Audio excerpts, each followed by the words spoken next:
Hola, en este vídeo vamos a ver cómo calcular la intensidad del campo gravitatorio en un punto producido por un sistema de masas. En este caso tenemos la masa 1, la masa 2 y queremos calcular la intensidad del campo gravitatorio en ese punto. Para eso vamos a usar el principio de superposición que nos dice que el campo gravitatorio en ese punto va a ser la suma del campo producido por la masa 1 más el campo producido por la masa 2.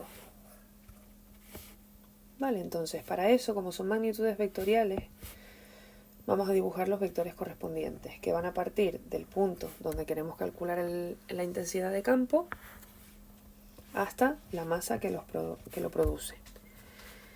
Vale, entonces, para eso vamos a tener que calcular cada uno de los vectores por separado y luego sumarlos.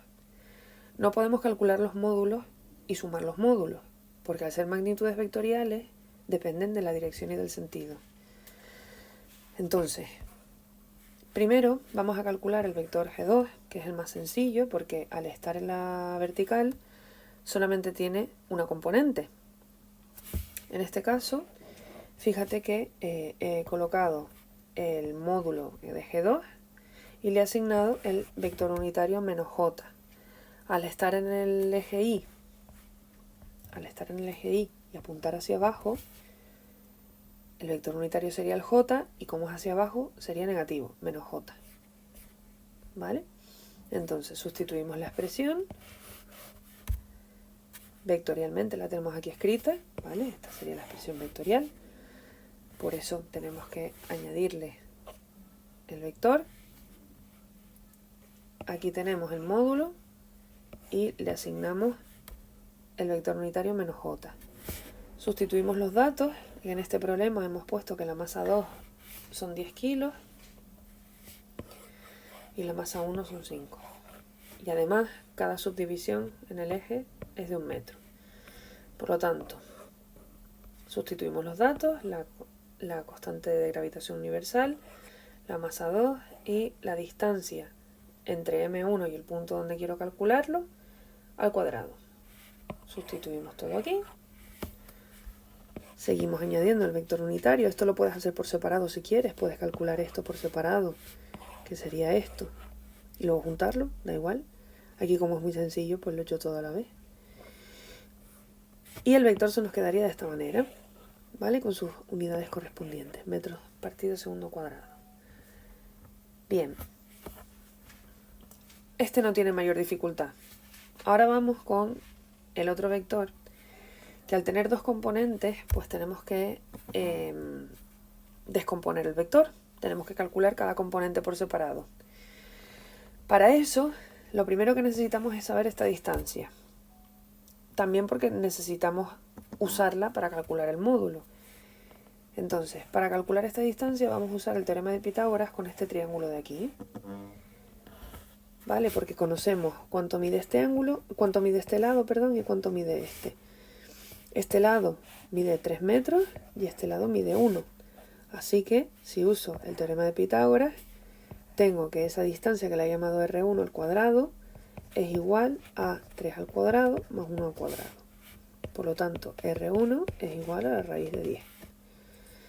Bien, no solo me hace falta para después calcular el módulo, sino porque lo que voy a hacer es relacionar cada una de las componentes con este ángulo, ¿vale? Yo voy a coger este y tú podrías coger este si quieres, no importa. La cuestión es que a través de trigonometría voy a sacar cómo es la componente X del vector y cómo es la componente Y del vector. Bien, ese vector G1 es el resultado de la suma de su componente X y su componente Y.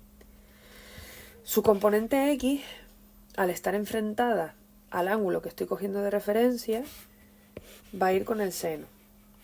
Y la componente Y, como está contigua al ángulo que estoy cogiendo de referencia, va a ir con el coseno. Aquí me estoy saltando un par de demostraciones de por qué esto es así, que se supone que tenías que haber dado en primero de bachillerato. Ya un poco más adelante haré un vídeo también explicando cómo llegar a estas componentes. Para ahorrar tiempo, ahora de momento, pues vamos a escribirlo así directamente y ya está. Bien, como estamos con los vectores, pues vamos a añadirle sus vectores unitarios. En el caso de la componente X, vamos a irnos otra vez para arriba, como es esta, va a ir con la Y y además va a ser negativa porque va hacia la izquierda. Entonces la componente X lleva menos Y. Y la componente Y, como va hacia abajo, en el eje vertical, pues va a ir con menos J. ¿Vale? Y ya tendríamos construidas cada una de las componentes. Bien, no me interesa calcular el ángulo este, sino sustituir la relación que hay entre los lados que estén relacionados con este ángulo. Entonces, conozco un triángulo, que es el que usé antes, de donde puedo sacar cuánto vale el seno de alfa y cuánto vale el coseno de alfa. Si me voy a este triángulo, que te lo voy a dibujar, si me voy a este triángulo y este es mi ángulo, ¿vale? Pues tengo, voy a escribírtelo aquí rápido, que el seno de ese ángulo es el cateto opuesto, que mide 3 unidades, 3 metros, entre la hipotenusa, que ya hemos dicho que es raíz de 10. El coseno de ese ángulo va a ser el cateto contiguo, que mide 1, entre la hipotenusa, que es raíz de 10. ¿Vale? Fíjate que esto mide 3, esto mide 1, y esto, ya lo calculamos antes, era raíz de 10. ¿Vale? Entonces, estoy usando un triángulo del cual conozco sus lados para relacionarlo con el ángulo que a mí me interesa. Bien, pues esto lo tienes aquí escrito. Aquí hay una errata que no es 17, es 10. Eso lo tienes aquí escrito.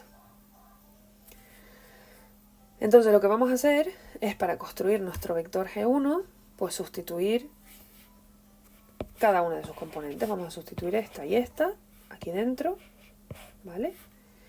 Y en el seno vamos a sustituir el seno y en el coseno vamos a sustituir el coseno. Esto no hace falta que lo hagas aparte, lo puedes hacer de golpe, ¿vale?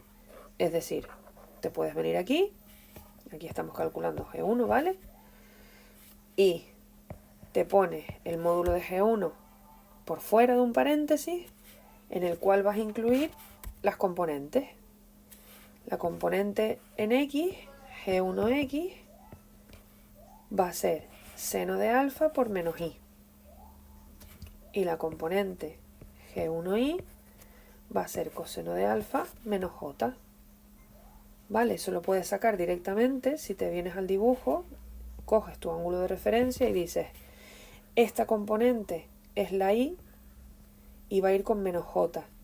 Entonces también va a ir con el coseno de alfa, porque está con el cateto contiguo. Esta de aquí va a ir con el seno de alfa, porque es el cateto opuesto, y además va a ir con el vector unitario menos Y. Así que todo eso lo puedes ya construir aquí.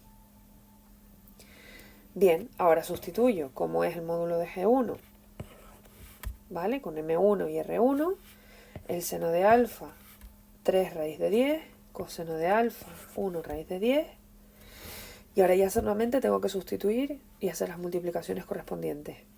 Sustituyo los datos del módulo, aquí he pasado este menos aquí delante, ¿vale?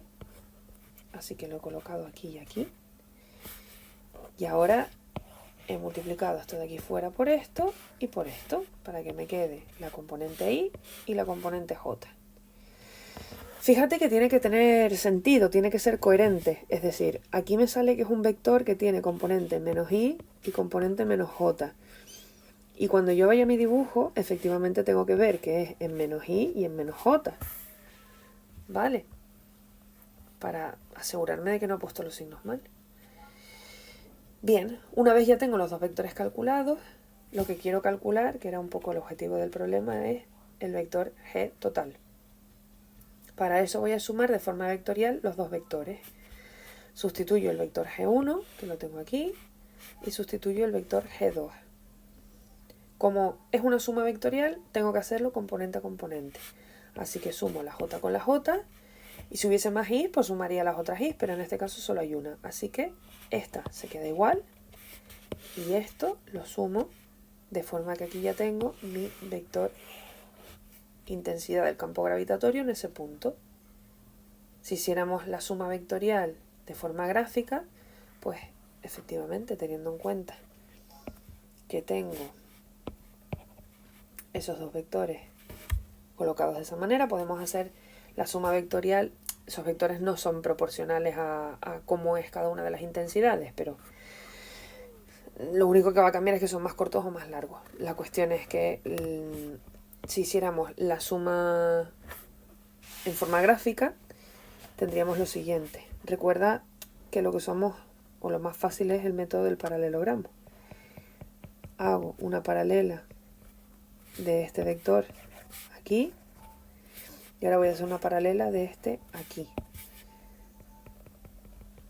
¿Vale? Entonces, el vector resultante me queda que es este. Este sería el vector g. ¿Vale?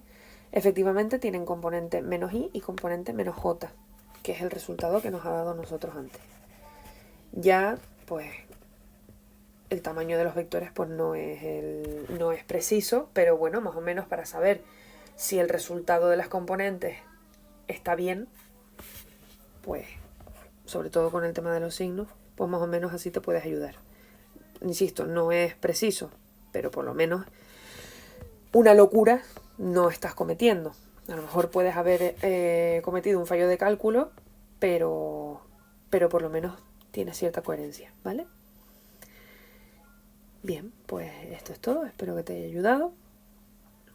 Más adelante haré un vídeo explicando de forma un poquito más precisa cómo llegar hasta este punto, pero al ser contenido de primero y este vídeo es de segundo, pues me lo estoy saltando, ¿vale?